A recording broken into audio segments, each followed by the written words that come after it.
Welcome to the Think Fitness Life podcast, your one-stop shop for exploring the connections between fitness, health, and overall well-being. Join us as we dive deep into all aspects of a balanced and vibrant life, from pushing your limits in the gym to finding peace of mind outside of it. Whether you're a seasoned athlete or just starting your journey, you are in the right place to discover the knowledge and insight to perfect your fitness life.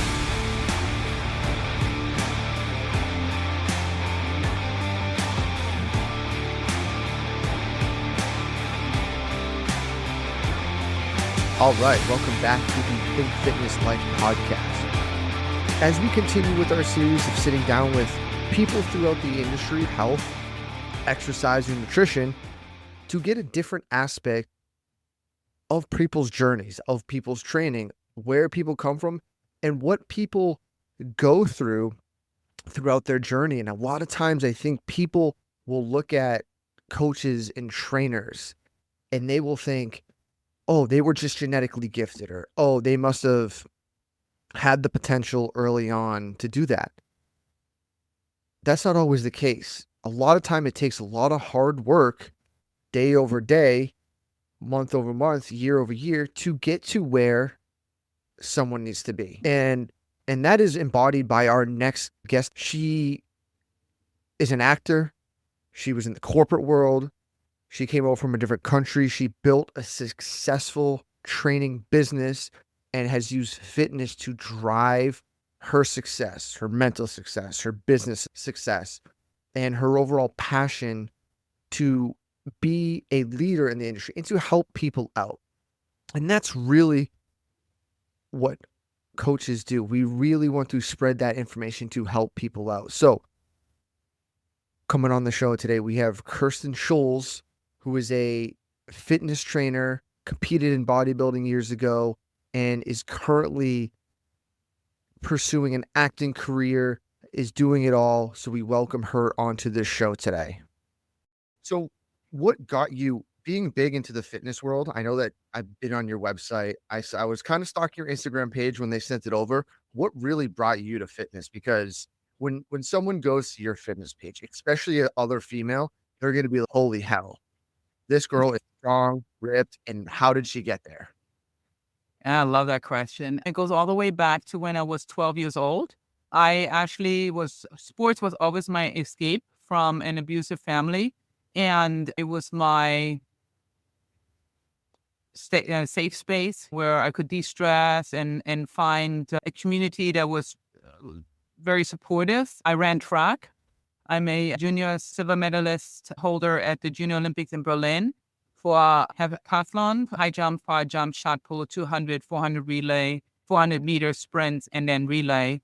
And I was always competitive. I kayak competitive. I ice skated competitive, did speed skating. I used to go with kayaks down waterfalls. I did it all. If there was a competition, and yeah, that's how I really started. And then when I was 17, I had some knee problems and aches, and the doctor said that I should have surgery in the knee.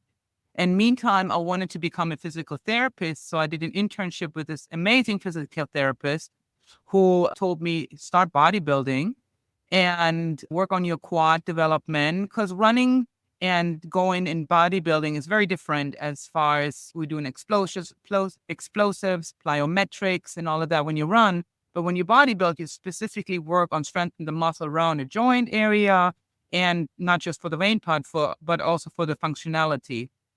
And I fell in love with bodybuilding. And back then, women really weren't bodybuilding. It was aerobics times, and it was not, I think I was one of the first females in a bodybuilding arena back then. And then when I came to the States when I was 29, I worked in corporate world for many, many years. I was assistant marketing director for AOL. But when I came here, I just didn't want to work in the corporate world anymore. And fitness found me, really. I decided I wanted to be in all the fitness magazines, and said, okay, how do I do that? Well, I have to win a competition. So I signed up for a competition, won it, won the second one, won the overall, and then I was in all the magazines. And my goal was always to build a business. And I figured I needed to have this visibility for people to see what I can do to then wanting to train with me. All That right. all happened. So, and I have family over in Germany, and it's interesting when I travel there because sometimes it doesn't seem like physical fitness is big part of the culture there. When you started kind of bodybuilding, I know Arnold kind of really made that famous for that part of the world. What did that kind of scene look from the gym standpoint in just a different culture when you versus coming here in America where the gym culture might be different? No, you have a good point there. The gym culture in Germany was said it was very, girls would do aerobics in classes. They weren't in the gym because that's where I started. I started in outside of Munich, and it was, oh, you have too much muscle. Because when I transformed fast. It was pretty Right. amazing how my body adapted to lifting weights and eating lots of protein. And I was a Mhm. college student, so a lot of tuna and rice. No offense, in Germany, I go over my cousins, they're like, "Hey, protein's not really a priority here." And I'm like, "Oh, man." That's not true, but there's we because we eat a lot of Italian food. It's Yes. really close, so there's a And lot of pasta and bread. We love our bread. a lot of I should say a lot of pork, which is very good. A lot of pork, But yeah. here we're okay, a little more steak, chicken. It's just different. Yeah. Well, when I first bodybuilded, I couldn't afford steak, so steak was Okay. not. I would do canned tuna, I would do canned peas, I would do cottage cheese and those things that were affordable for me, but my body just transformed really, really fast. And then when I came here, I remember going to Gold's Gym, and I mean, I had no females that were working out with me in Yeah. Germany at all. And then when I came here, uh, it was amazing. It was incredible. I went to Gold's Gym in Venice, and yeah, fell in love with it. And all the photographers and people that in the industry in LA really were going to Gold's Gym back then. So it was kind of like an easier transition for me too. I'm sure. So what fitness magazines were you in? Were you in the Muscle and Fitness and all those ones? Yes, I was in Oxygen, Muscle Fitness, American Curves, Muscle Mag, Planet Fitness. I actually did a photo shoot for Planet Muscle. It was Planet Muscle at the time. After I had my child, she was after 5 months, and they sent me a check for being top 10 fitness girl. Wow. And I for probably some listeners don't remember those magazines. But I you go to know. the shelves and we'd have the Muscle and Fitness, the Muscle magazines. That's where when I was younger, before the internet and all these forums and websites, oh, that's where we lived. And we'd see these people like you in the pages. Okay. And to your point, a lot of times, and especially nowadays, I don't think a lot of women understand it. You didn't really understand, okay, women can be muscular and fit, but it's not going to be this crazy thing. And a lot of people don't understand that lifting weights, if you want it to be your thing, can get you really muscular. But for an athletic purpose, it's not going to really get you massive. Us guys are. No, I mean, it takes so much effort to put on 10 pounds of lean mass. It takes over a year. So going back to the magazines, but Mhm. in general, yeah, it takes a long time for females to put on mass, especially when you're tall. It even takes longer because you have such a long muscle. I mean, I'm 6'1", so it took a Oh, wow. long time to build shoulders out. And I remember when I did my first competition, and I wasn't built to figure girls. I was just built as a bikini girl. Really, that's what they would call it now. And I remember when I came out, they thought I was a James Bond girl walking out because I had this bronze bikini. And then I asked them, what should I improve? And they always told me shoulders, because the shoulder cap, the V taper, and all of that. And I did go to work on it, but it took me a lot of effort to build those shoulders. Mm. And so whenever I get somebody coming to me and say, hey, I want to build muscle, but I don't want to get as big as you, I said, first of all, it would take many, many years, a decade to even get to that point. And most people will never ever be that disciplined. So there's no worry there.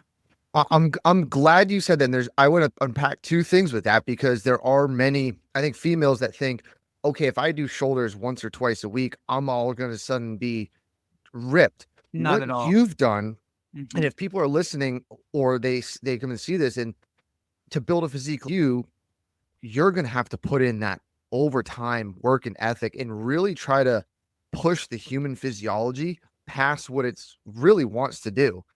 And it's for a lot of times for females is for guys, we have the hormone profile. How do you find your training went from a bodybuilding standpoint? What worked the best for you to put on that muscle mass and what didn't work? Because we all see these magazines or forums or people ask and trainer, what is the best optimizing program? Especially, let's talk female fitness realm here, because I think a lot of females have a tough time achieving their goals, whether it's not enough frequency or volume. What have you found works best for you and your clients? For me and in my clients has best worked is 30-minute workouts. Oh, And really? sometimes I do 2 30-minute workouts a day. And the reason why, because I feel after 45 minutes to an hour, my body starts fatiguing too much. And then it actually does the opposite for me. It raises cortisol levels. It pulls water in my skin, in my joints. And it starts, for me, eating my muscle depending on how lean I am. I mean, if I'm not as lean yet. But I do find that if you want to have the best physique, and the best way to go about it is to do 30-minute workouts twice a day. Interesting. Because usually you hear people, I have to be in for an hour, over an hour. And I've always thought I'm more on the lines with you where it's, if you're over an hour, you're now going to be against what your body wants to do from a hormonal standpoint. And it's just hard because I don't think people really get that. They think if I'm over an hour, I'm working harder, but that's not the case. It's 30 minutes or 30 minutes in and out, hit the body really hard. Absolutely. Yeah, absolutely. I'm the same with you on that one. I mean, with some people, sometimes I'm so pressed for time, I do 10 minutes. And what would you do in 10 minutes? I would do a squat, hammer, press. I would do a deadlift, row, and tricep. I would do a pull weighted abs into a press, and I would do an explosive jump squat. So I have my explosive, I have my abs, I have my shoulders, I have my triceps, I have my back, I have my glutes, I have everything in there. And I do 3 rounds, and I go back to I go full circle. I do 4 different exercises, one small muscle group, a big muscle group, and I do it all in one exercise. Oh, complex? Yeah. Okay. I love complex exercises because we're so pressed for time. So if I can do a deadlift, hold the deadlift, do a row and a tricep extension, and then bring it back, that's my volume. Now, on the days, if we want to go and build large muscles, we have to have a day where we go heavy, and then we have to have a day where we go and just do volume, because we keep the muscle and we just want to keep the muscle full with blood and supply. Because when we develop, we don't really develop in the gym, we develop when we're resting. And so let's say especially when I did shoulders, on Mondays, I would do shoulders heavy. And if I have availability of machines, I do machines. If not, I'll do heavy weights. And then I'll do more of a shoulder press. And then I go to a jump squat and not do them together so I can go heavier. But if I have a volume day and I want to just do full volume of 15, I go lighter. And then I do a combination of squat, hammer, and press. Okay. So you really, your program is a little different than your traditional bodybuilding program. What made you deviate from that? Because a lot of females that I used to work in a big global gym, and you train a lot of females and see a lot, and they're very much on the standard guy bro split. Monday is upper body day, Tuesday might be legs, back, etc. Why did you change that? I'm sure you've done that. We've all done that in the past. Where did you find that you changed that model to see better results, and why? The model changed for me because first time consumption. It took me a long time. And then I believe in coming from my track and field days that explosives help with conditioning and also help with muscle building. So if I do a jump squat up a little box, I felt it did more for my leg development than just a leg press because of those. And I felt if I can combine the two, can you imagine? So I will do a jump squat and then I go on a leg press and push and volumize, because all we're doing with weights is just stretching the muscle and creating volume in the muscle. But when I did an explosive, it just exploded the muscle in a different way. And the shorter period of workouts I found that I could hold on to my muscle better than when I did long workouts. Because in the beginning, here I did an hour, and then I realized that I had a harder time putting on size, especially on my arms, that I was okay. Well, if I do shorter periods, what will happen? And it kind of happened. I was training with other bodybuilders and legends in the industry, and they just started doing shorter sets. They would go to the gym twice a day, and they would not be in the gym for an hour each time. They would be in the gym for 30 minutes, and then they would go home and eat, and then they would come back. Now, do I think it's a luxury to have the ability to go work out twice a day? Of Sure it is. course. Yeah. But I found that now, to maintain what I have, I don't need to spend that much time in the gym. I really don't. And let's face it, not all of us are bodybuilders that compete and want the size. A lot of us, we just want to get toned and chiseled. And that's where 30 minutes a day, 3 days a week, you're good to go. Obviously, I always say if you have to do more than an hour in the gym, you will need to check your nutrition. Yeah. And it comes down to that. And a lot of people who want to get toned and chiseled, you're going to do more of that full body circuit in those 30 minutes. And I do love the word you use, explosive. Is normally when I talk to people who bodybuild, you never hear them doing explosive stuff. It's all hypertrophy based. But with that, a lot of people, you said, they miss that aspect of what jumping does from a fiber standpoint for the muscle growth. And then you combine that with strength training on top of it, and you can accelerate growth and different adaptations faster. So it's a realm of getting into this world of how frequent to train, what to train, and can you do certain things every single day. And I'm a firm believer that people shouldn't really do just one body part once a week, because they're losing out, especially females, they're losing out on that adaptation to change. Absolutely, I agree with you. It could be because I get bored really easy when I work out, and I don't to sit and wait. So if I do, let's say I do my lunges and I need to recover my leg, well, then I'm going to go to a smaller muscle group, be it my arms or my shoulders, to then work on that. While my legs are recovering, I can now work on a different body part. And with that, I just found it's just so much more effective.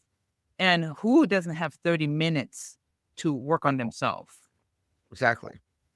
If you don't have 30 minutes to work on yourself, there's no self-love there. You need to recheck your scheduling and prioritize, because longevity happens when we have muscle. And even then, a lot of people think like an hour is hard.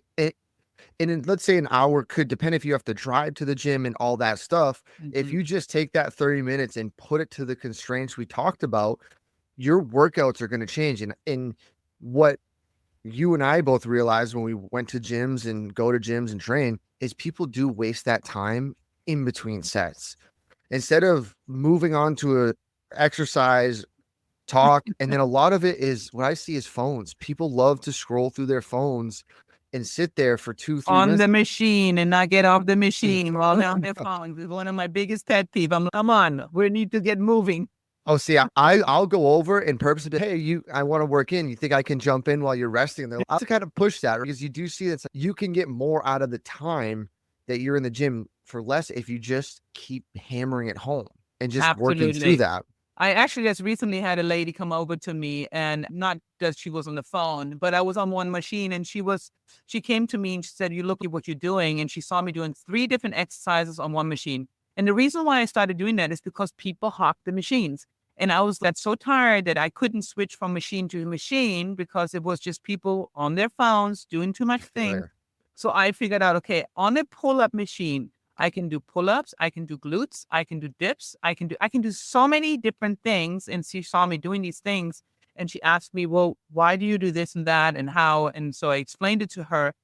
But I think learning how to move quickly through a machine and get the most effects out of it is really important too. And a lot of times people don't understand what they do in the gym. They read something, or I do leg extensions, but what are you doing there? Why are you doing leg extensions? And should you be doing leg extensions with knee problems? And Should you do them in the beginning of the exercise or at the end of the exercise? There's a lot of that. And then people sit there and don't know what they're doing and then just scrolling around instead of asking somebody.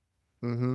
So on that machine, did you go lat pull downs or pull ups and then bring weight over and do a hip thrust or glutes off of it? How did you manage to use the machine for 3 different? So I do pull-ups and Yep. then I change the weight and I put my leg on top of where you rest your knees and I Yep. press down for my glutes. Okay. So I do a glute press and then I do dips for my triceps. And then you can pull the bar up and hang and you do good reverse crunches. And it's simple. And when you do that in the gym, and that's why I love going to work out in big gyms. I have a home gym here, but sometimes I do going because you get to Same here. showcase what we do. Because people, Mhm. they think they have an idea of fitness because they watch other people just do the same thing. And then they see someone like you or I change that model. And then they're curious. And then they start asking questions. Well, how do I get better? And then they go, I don't know how to do this. Then they Mhm. come see people and they go, well, what you're doing, I want to ask you, I want part of that. And that realm is really what helps educate people, but also make sure people stay accountable because now they're going to sign up with you as a client and be like, okay, I want to learn. I want to better myself, not just kind of going through the motions. Yeah, I agree. I mean, the reason also I train a lot of executives. I train people in front of the camera and behind the camera, and people don't have time. They love it that it's very effective what I do in a very short period of time, so they can get in, get their workout done, and people look at their clock and say, "Oh my God, it's been only 15 minutes and we have done so much," because if you really you never have to rest, and I only believe in 30 seconds to 1 minute rests. I don't believe in 4 minute rest, 3 minute, all that's just waste of time to me. And I think you can be the most efficient in 30 minutes. You can do 3 different circuits and you can hit the glutes 3 different ways. You can hit the hamstrings 3 different ways. You can hit the shoulders 3 different ways and your abs. And because people don't have as much time and because we have so much going on all day long, trying to fit yourself in with 30 minutes is so much easier than long period of times. And I think it's very smart for anybody to hire a personal trainer to understand who I am, what do I need, what blueprint do I have somebody show you that and understand why you're doing it. I did. Even when I first competed, I had Jenny Lynn, who was the top figure girl at the time, do my diet, and they did my training. And because I was learning, I was a student. We all are students Oh, at yeah. some point. I hung out with all these bodybuilders who taught me a lot. I took a little here and a little there and a little there, and then I figured, okay, I feel, and I know some women might not be for that, but I feel women and men sometimes have to train differently because we have different aspects to ourselves, especially women that are in their 50s. Our cortisol levels, we have to deal with estrogen changes and all these things that is very important how we train. And I do that a lot in my workouts with clients. I see where's their stress level too, because I've had people that overtrain, and I had to say, Yeah. "Oh, we need to slow down because your body is now actually doing the opposite for you, and it's in stress mode. And when the body's in stress mode, it pulls water, it inflames your joints. Your stomach is going to be bloated. You're going to hold on to your fat storage more. So balance is everything." And I actually offer that for free on my website, a ebook called The Secret to Being Fit. And it's just, how do you even start? How do you start from today? And everybody made their New Year's resolution. How do I start a new program? And it really starts with the mind. You have to reprogram your brain. You have to reprogram where you're going, where you're starting. And I always say, just start with 5 minutes.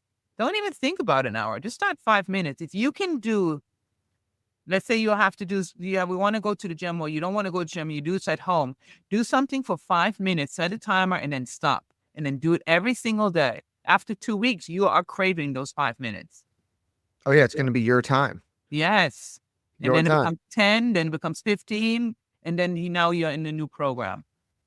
Of course. And I think you're spot on when you said, I know you said it's going to probably, people don't want to hear it, but men and women need to train different. I think you are spot on. I want to dive into that because a couple years ago, we did some research where I work, and I was big into the difference of training male and female, just because of there's a lot of things. We're just two different organisms, but you guys, females, are just completely more complex from a circadian rhythm cycle standpoint that I firmly believe that it's people really, especially old women, they don't know how their body reacts when their hormones change and how that can play into training, diet, exercise. Let's dive into that because I know I want to kind of open that can because you sounded definitely passionate about that, and I want to hear what you have, and I want to peel that back. Why do women train differently than men? Yeah, I want you to back that up, that claim, because I think a lot of, especially females, will be listening to this and go, "What does she mean by that?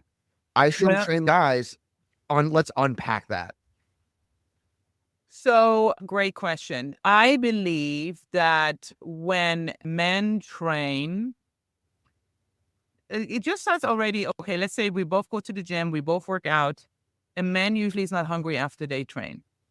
You do the shake. Women are hungry after they train. So that alone has to tell you something in your hormones that your body needs something different.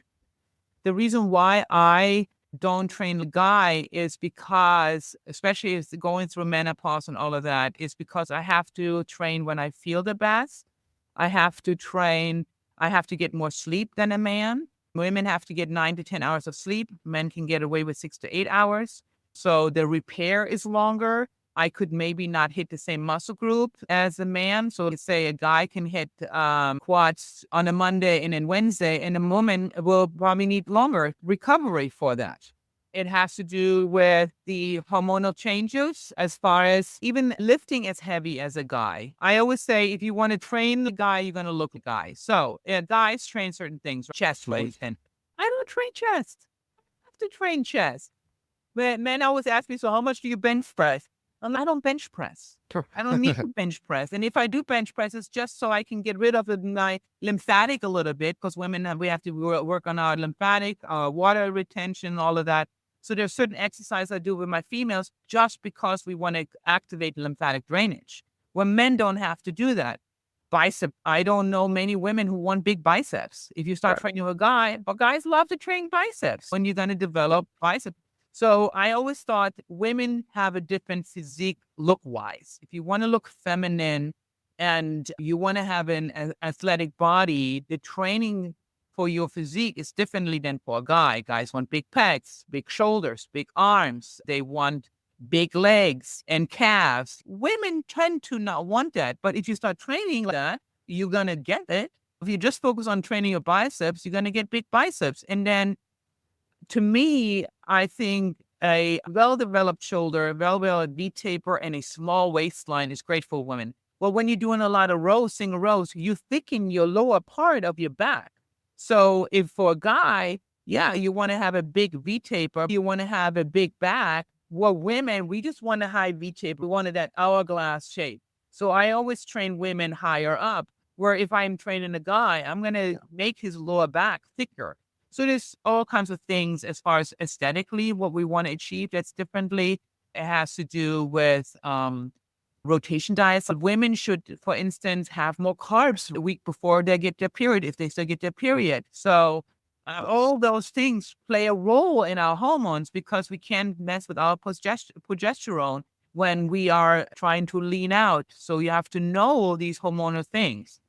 Correct. And that's one where it's, with the different estrogen, progesterone, your body runs better off of either fats or carbohydrates. So it's really becoming in tune with how you feel, around the cycle. And a lot of young athletes or young females, they have no idea what that feels like. And it's getting in tune, and maybe even some older people, because this is not their realm. This is our realm.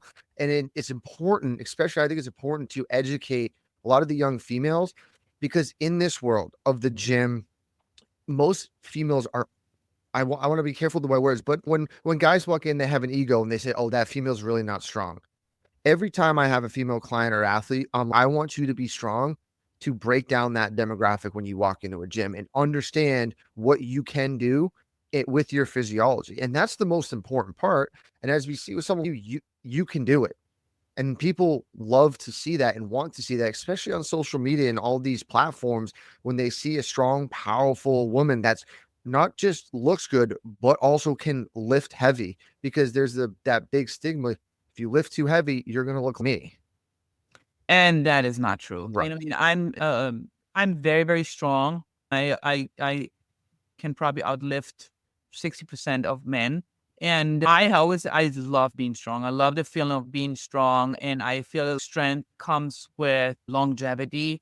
And I always go back to that. I always tell my females, you gotta lift heavy. And the older you get, the heavier you gotta lift. Smart wise, don't go crazy. Don't jump in away with the heavy weight. I see some people jumping in away with bicep curls way too heavy, and then they get tendonitis and all of that. Or do pull-ups the wrong way, and then pull their joints and their ligaments. But I do believe that women have to lift heavy weights to build a great physique and a long-lasting physique, because muscle atrophy will happen to us all. We can't stop it, but we sure can slow it down. Yeah. And I mean, women have a harder advantage, especially as your estrogen starts to drop down. Oh yeah. When your cycles change, that ability to put on muscle mass doesn't go away, but it becomes a lot more challenging. So people have to load with a greater stimulus, weight or reps, to get that same effect. And it's unfortunate because you and I, we have clients that come to us and at first they're like, oh, I thought I'm just supposed to do cardio and Pilates and light tension. I don't hate that stuff. I don't do it. But it's sort of like you are 100%. You have to lift heavy and provide a stimulus to be strong as we are aging, or even just in general as we're whatever age we're at, because we need to be strong from a cellular standpoint. Absolutely. I always said to my 40-year-olds and 30-year-olds, I said, be in your best shape possible by the time you hit 50, because everything changes once you hit 50, ballpark, give or take. Yeah. Because of, you said, the hormonal changes, and it will be getting harder and harder to put on muscle because you're fighting the body eating the muscle. And so the best thing is to start early enough. So if anybody's listening and it's thinking about we're lifting weights and worried about putting on size, put it on, because it can only help you with aging. And I really believe that the reason why I'm still so fit and strong and slowing down aging is because of my muscles. Looking for personalized workout plans? Whether you prefer to train at home or hit the gym, try a 14-day free trial of the Think Fitness Life mobile app. Get customized workouts, nutrition guidance, and coaching from a qualified professional who will be in your corner every step of the way. Visit www.thinkfitnesslife.com to start your free trial today. That's www.thinkfitnesslife.com. And with that, you mentioned earlier, and we talked about protein. Yeah, on the female side, I know guys know about protein. Maybe some don't. That's okay. But sometimes I think female get scared of protein. I don't know if you had that when you're younger. It didn't seem like it. It seemed like you kind of knew from a nutrition standpoint. When you kind of are coaching, especially females, do you worry, or what do you tell them from a protein intake standpoint? Because protein is so key for muscle and longevity. You are absolutely correct. Women think that they don't need a lot of protein. And when I tell them how much they need, their jaw drops. Good day. I always tell them you need 1 gram of protein per pound. Love it. Of your body weight. So let's say you're 160 pounds or you're 140 pounds, you need 140 grams of protein a day. Divide that by, women usually get in about 30 to 35 grams of protein, maybe some even less. When they first come to me, they eat 2 eggs. 2 eggs is 10 grams of protein, maybe 12. I'm glad you said that, because people think it's a lot, and it's not. And it's not. Yeah. I used to eat 6 eggs every single day just to get my protein in. I eat 1.5 chicken breasts to get my protein in. I eat shakes. And I always say, if you can eat it, drink it, because obviously digestion wise, it's harder. Bone broth. I have bone broth here now to get my protein in. It's super healthy for us women. And it for anybody really, but especially women, for our skin, for our joints, for our hair, for our nail. But it's packed with 35 grams of protein, and you can drink protein all day long. Mm-hmm. So Yeah, I always have. Most of my women, when they first come to me, they maybe get in 50 grams of protein. That's a lot. I think that's probably your average for a lot. Even when I talk to some people, I'm whoa. And when you say those numbers and they don't realize they're like, oh, I think 50 is a lot. So and then it's like, you're not even close. How per day? How many grams do you take in per day? The list 180 grams of protein a day. 180 grams. I mean, most listeners are probably going to be shocked when they hear that. There's probably guys out there that aren't even getting that much protein. Oh But yeah, I train guys and I tell them all the time, you got to eat to grow. mhm. And it's what it comes down to. People get shocked, like, oh, how do you do that? You just do what you Well, say. You drink it, you eat chicken breasts, you eat protein in quantities that gets you. It's not, people think it's hard, but if you structure your meals with protein as the primary and then you start working out secondary, you get to that goal. And it comes back to that conversation we had when people have these goals of, oh, I want to put on mass. I want to be strong in tone and look you. And you go, okay, you can do all the workouts. And you said earlier, but if you're not doing the nutrition thing, you're just overtraining and wasting. absolutely. You cannot chase a bad diet. Mhm. You can do the rotation diet, which they call now the confusion, the metabolic confusion, and however they related it. It's all the same things. The rotation diet is the oldest diet in the book. You'll eat really high protein, high fats during the week, and on the weekends you have some carbs. And during the week, I mean, depending on what you want to grow. If I want to grow, for instance, my competition diet and my diet now are very different because I have achieved the body that I want. I'm in maintenance phase. That means I'm where I want to be. But when I first started, oh my God, I ate 6 meals a day. I ate eggs for breakfast with some oatmeal. Then I ate the second meal was eggs and oatmeal. Then the third meal was a shake. Then the fourth meal was chicken and rice. Fifth meal was another chicken and rice. And then I had a salad with fish for dinner. And I know it's a lot of meals, but really the meals are only this big. I always say, if you can make a fist, that's how big your meal is once you squish it together. A Yeah. lot of times people sit and eat one meal way too big, and then they crash, and then they go to sleep, and then the body stores fat because it couldn't burn it all off. So I always say you just got to eat small portions, and a lot of times people eat way too much in one setting.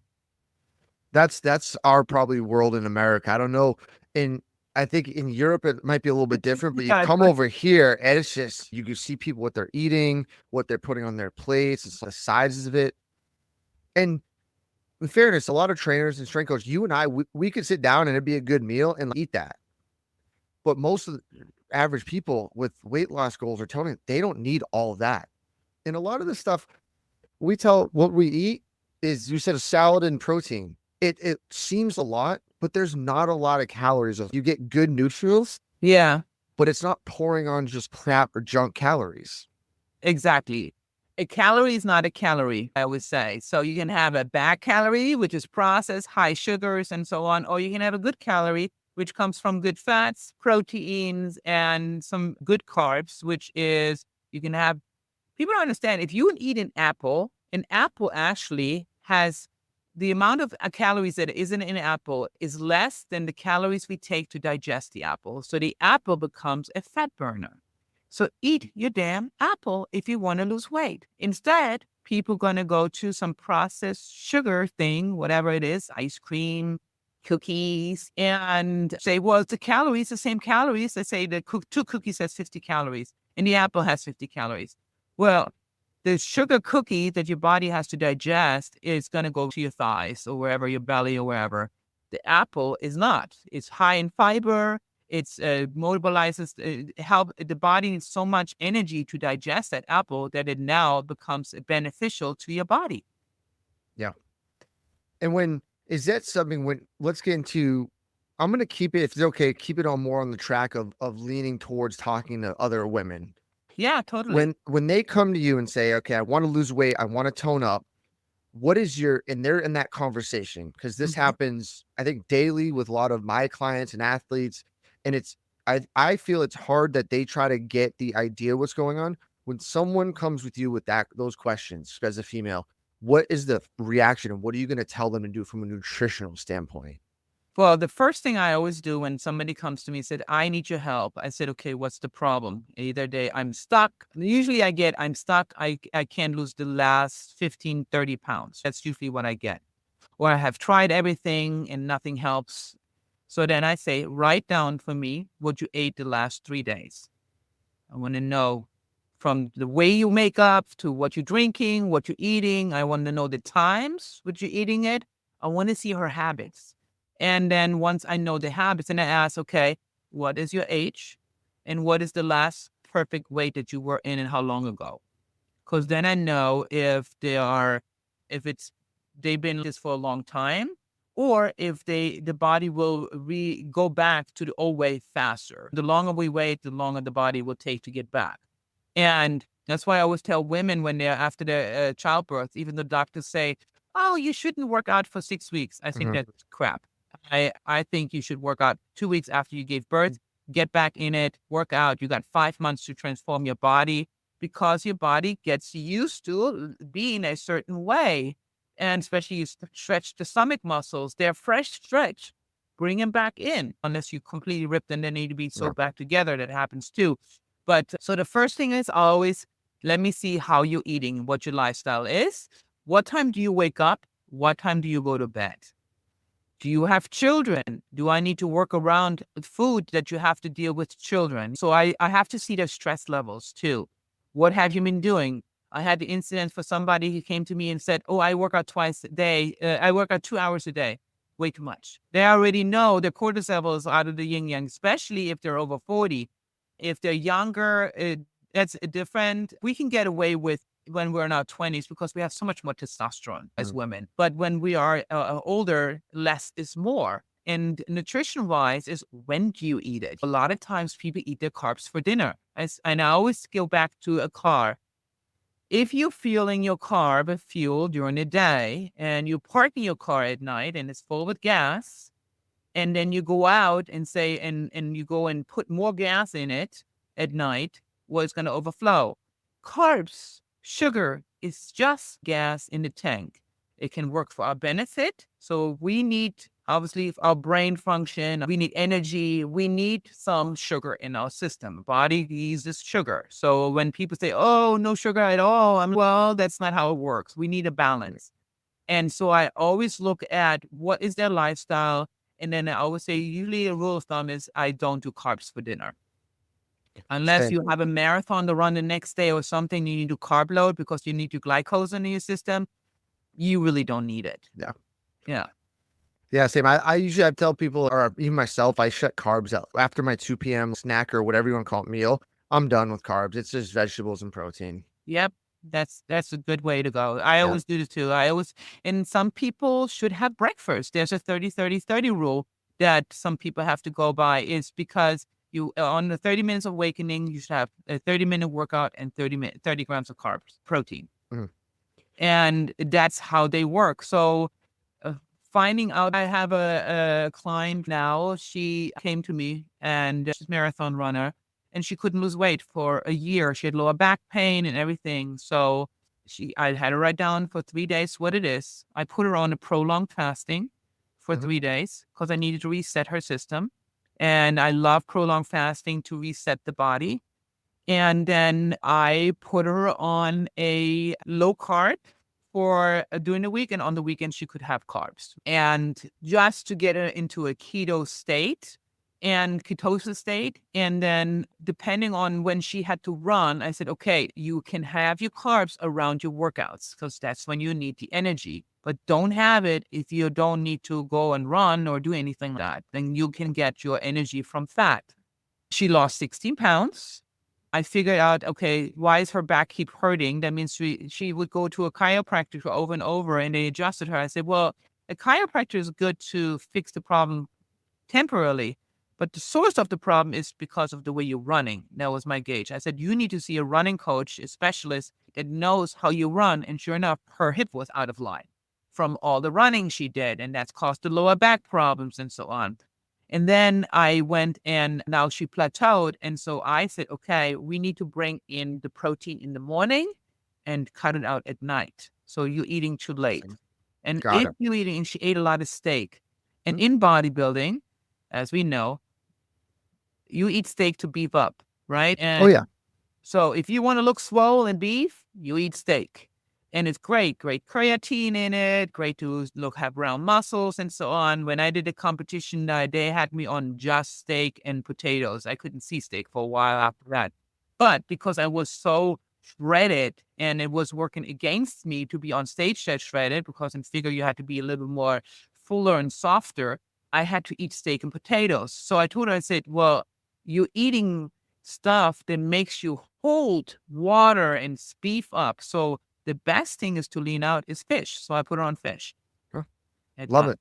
And if you're prolonged fast, I love that idea of resetting, because I think people look at fasting as, oh, this is just a way, but you look at it as resetting. How long do you have someone do this fasting reset for? 72 hours. 72. No food for 72 hours? Well, bone broth. So the first day, 24 hours, it's only hydration. I'll use hydration sticks. I use Arbonne hydration sticks because they are very clean. I love European standard products because there's no chemicals. Unfortunately, in America, a lot of the products we buy in the grocery store are very Crap. FDA only bans, I think, 24 chemicals. The Where European standard is standard way better. 1,500. Yeah. Yeah. And I found with Arbonne is they banned 2,000 chemicals. It was a no-brainer for me to go there. And that's the only protein I actually use is theirs, because it's vegan, it's plant-based, because I do believe in a balance between plant and animal proteins. But the prolonged fasting, first day you do hydration, lots of water, tea, all of that. And then the second day I add bone broth, hydration, and then the third day. And the fasting starts, I usually do it Monday, Tuesday, and Wednesday. I start on a Sunday night after my last meal. Then I do the hydration all day on Monday. And people will say, well, you won't have any energy. I say, well, Monday, I usually have 11 meetings. I don't think as much about food, but I do drink my liquids. And you'll be surprised how much time it takes for us to make food, hunt food, prepare it, think about it. We use a lot of energy to do that. So now that's out of the way. So now I can focus on other things. And I usually go to bed much earlier than I normally would. I mean, I'm go to bed pretty early anyway. I'm in bed usually by 9:30 because my day started at 5 in the morning. But when I do a prolonged fast in the first day, I might be in bed at 8. Because my body's in repair mode. So what happens when we're going into a fasting? Your body's digestion is getting a break. Your body now has to go into its old cells or damaged cells and get rid of them. Where before it never had the chance because you constantly bring new food in. So it was just putting it away, putting it into your fat cell storage and toxic cells and everything.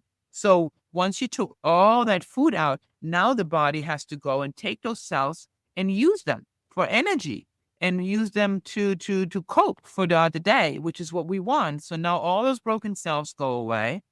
On the second day, you become an insulin sensitive, which is great because when we eat a lot of sugar, we don't become insulin sensitive. We kill our liver, we kill our metabolism spikes. And the HGH level experience on the second day, you wake up with so much clarity, with so much energy. You can feel that the body is recharged. And I have the best workouts on the second day after a cleanse. And the first day, I don't really work out. I do stretching, maybe a little bit of cardio. I go into a sauna just to help to detox the body because I want the body to feel less stress and really detox. And then on the second day I go heavy in the gym. I have my bone broth and I do 2 big containers. So I would say I probably get I get my 180 grams of protein with my bone broth. So I don't miss out there. And then on the third day, I usually have my first meal anywhere between 12 and 4 o'clock. And I usually start with just protein. Then I'm already in a ketosis state. I'm an insulin sensitive. My HGH level has tripled. My cell overturn has tripled. And by the time I hit Friday, I usually lose about 5 pounds doing and then another 3 pounds to 4 pounds by the end of the week. So because everybody holds 5 to 7 pounds of fake fat, we call it. It's all the toxins in our system, it's the cells and all of that. And you get rid of it. I have reset a lot of people's bodies by just doing the prolonged fasting, and then I put them on the new program. Yeah. And that's awesome. Because you've heard about fasting, but I've never, different coaches' reset programs are always different. I love hearing different methods because yours is not a traditional 72-hour fast where I've done fasts where you're just water and there's nothing. But I like that you start to incorporate some stuff like teas and bone broths and start having that process, because I will attest to that. Day one, it's just it's a shock to the body. But then most people, oh, you can't lift fasted. So I've had just like great workouts in that fasted state, and you're just like, it's a mindset, but you just feel good. And I always tell people, I'm sure you have people do this a couple times a year just for that reset. Anyone can benefit from this. Absolutely. I have a sister, twin sister, and she just did hers and she lost 9 pounds in a week. And For her, the first time she did it, it's a mind challenge because we're so used to constantly snack on something, eat something, especially as a bodybuilder. We are used to eating every 3 hours. So our body starts ringing, hey, I need food again, because we have programmed our system to do so. So it can get a little bit mental challenge. That's why I always say it's good to be busy, because then you can't listen to the negative mind, because our mind will be our worst enemy. But the second day is the most euphoric day ever, I think. And it was for her too. She's, wow, it was amazing. And now she does it once a month, every other month, and she just loves it. It's a great resetter. that's awesome. Is that part? You have this website, you have this business, Party and Diet. Is that Yeah. part of the regimen? Yeah. So I have different programs on my side. One, we talked about plyometrics, track. I'm a strong believer that I don't care what age you are, you should still do track workouts. You should still do some jumping. You should still do some explosives. It's very important for joint strength, for stability, flexibility. But I have a program also called Fitness for the Busy Lifestyle. And it is there. The prolonged fasting is included there. I explain it exactly to the T, what I use, how you use it. And also I travel a lot. Sometimes I'm in a trailer, sometimes in a hotel because of filming. And to find the things to do, we can work out anywhere but most people, when they go to a hotel room, they would not work out in their hotel room because they don't know how. Or when you go to a hotel gym and they're just staffed with minimal of maybe a cardio machine and a few weights, they will do the same thing. They will do bicep curls and they will do cardio, and maybe that's it. And so my programs showcase in a very safe way how to work out in all scenarios. And then also I have a program where I showcase my blueprint of how I built my body in the gym. Because I understand that I have people that don't like to go to the gym and I have people that want to go to the gym. And I'm the same way. I both. I love you. I have a gym at my house, but I love going to a gym too, just to be the community and the lifestyle. And it's just good to get out. Oh yeah. So now you said you're working with, are you working with some actors? You're on the road. What do you do now with training? Are you working with people in Hollywood? I have worked with Nicole Ari Parker and I have Robert Patrick. I have gotten people ready in front of camera. Now I don't get any actors ready. Well, I'm talking to one girl who's an actress. I have gotten people ready for the camera. But now per se, I'm not training somebody. I'm training more executive people levels, people that are traveling a lot in that sense. When I'm on set, because I film a lot too, I'm on an HBO show and then I film commercials, TV shows, and all of that stuff. I work out my own, and I'm mobile, so I train in the days in between. I was in filming for 2 months. In those 2 months, there's days off. In those days off, I train my clients. I show up for that, and I bring my. The beautiful thing about nowadays, we can train by anybody anywhere because we have Zooms. I think that's a cool thing when you talk about getting actors ready for the big screen, and we have people in the executive world, they want that. And you're doing it, and there's nothing different you do from training them to training yourself to training our clients. There's always this idea that, oh, what are the actors doing to get to look that? You just laid the blueprint out for them. You have the blueprint on your website. And I think that's what's so cool when people hear, oh, what are you doing different with these people? You're like, nothing. It's the same program. You are driving that physical culture throughout. The difference between the actor in front of a camera and the people behind the camera is that the goal or the desire to having to be fit is bigger. That means because they're getting paid to look a certain way and you don't. And if you don't get paid to still look a certain way, your discipline might be different. So if I have somebody that I have to get ready for Broadway or I have to get ready for a movie, I got somebody just ready for Black Panther before and I had to drop the weight. Well, they are going to be way more disciplined because they're getting paid. There's a paycheck involved for them to show up and look a certain way. When you have to be on Broadway and you have to be in the role of Cleopatra and you have to show your abs and the whole world sees you. I mean, there were moments that she said, oh, I don't want to do this. I can't. And I'm, well, I bet the girl that wants your role is going to do it. And all of a sudden things change. So I think it's what is at stake and how badly do you want it. If you want it bad enough, you will do it, period. And I always say motivation goes out of the window after a week. It's discipline. You have to schedule yourself. You have to show up no matter what. And if you only can show up for 10 minutes, rather do 10 minutes than nothing at all. Exactly. I love it. Well, I know we're kind of working up against the hour, and I always respect other coaches, trainers' times because I know we eat and have our schedule. But anything else do you want to get in really quick? It's never too late. I always say, if you haven't started yet, start. It's never too late to start to take care of yourself, to get stronger. You'll be surprised of what happens in your mind when you start training, because I think it strengthens your mind more than just your muscles. Of course. And for you, where can people find you?